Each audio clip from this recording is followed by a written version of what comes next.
Atensyon na mga ka-vlogs, paano nga ba magpamiyembro sa PhilHealth ngayong February 2026? Ang latest update sa mga requirements at proseso, ituturo ko sa video na ito. Hello mga ka-vlogs! Welcome dito sa aking YouTube channel. Magandang araw po sa lahat ng mga manonood.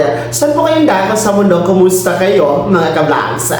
Eto ha, paano nga ba magpamiyembro sa PhilHealth ngayong buwan ng February 2026? Aba, ang latest update atin pong ibibigay sa inyo kung ano-ano ang mga requirements at proseso. Well, para po sa kaalaman ng lahat, meron pong dalawang pamamaraan paano tayo magpamiyembro. Una po, sa pamamagitan ng online, no? Na hindi nyo na kailangan pumunta sa PhilHealth site or office.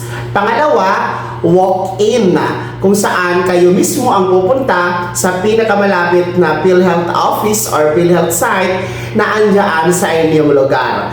Well, itong aking ituturo sa inyo ngayon na pamamaraan ay walk-in. So, ulitin ko, ang walk-in ay kayo mismo ang pupunta sa pinakamalapit na PhilHealth site or PhilHealth office, mga ka-vlogs. So, eto ha, unahin muna natin ang mga requirements.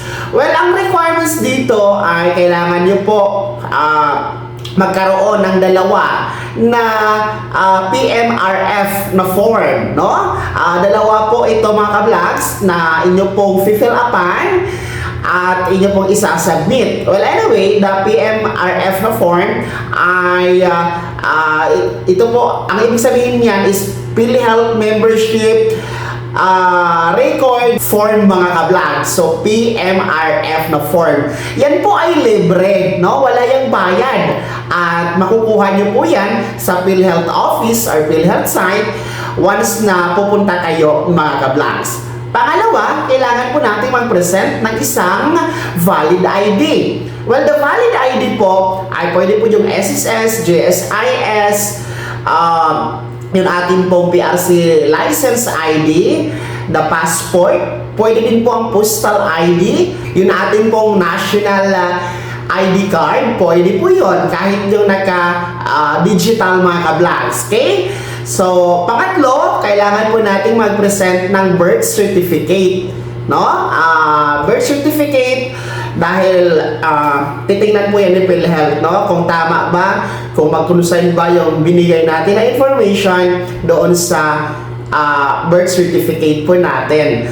And then pang-apat ay marriage certificate para sa mga ka-vlogs natin na mga babae na kailangan magpalit po ng apelyedo sa kanilang napangasawa. So, kailangan mag-present po ng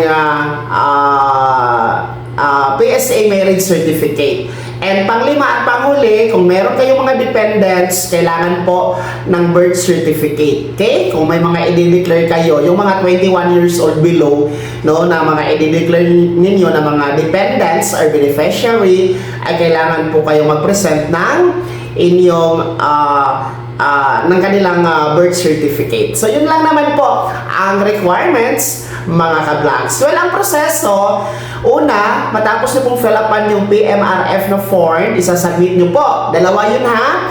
Tapos, kasabay na isubmit ninyo yung mga dokumento, no? Na attachment, kaya po ng birth certificate nga and valid ID, no? I-photocopy nyo pala yung valid ID nyo ha, pati mga birth certificate, baka kailanganin po. And then, after nun, masubmit nyo lahat, ay okay na po yun, no? And at the same day, or parehong araw, ay makukuha nyo po ang inyong membership record data form mga ka-vlogs, no? Or yung MDR record ninyo. And then at the same time, pwede kayong diretso ng kumuha ng inyong PhilHealth ID na physical. Okay? So, ganun kabilis at ganun kadali lang magpapamiyembro sa PhilHealth. As of today, February 2026 mga ka-vlogs, no? Pwede kayo magpamiyembro para po ma-access niyo ang mga health benefits na meron po sa pagiging miyembro sa PhilHealth. Para po sa mga below 21 years old na mga nagtatrabaho na o magtatrabaho, kasi isa sa mga requirements is the PhilHealth, no?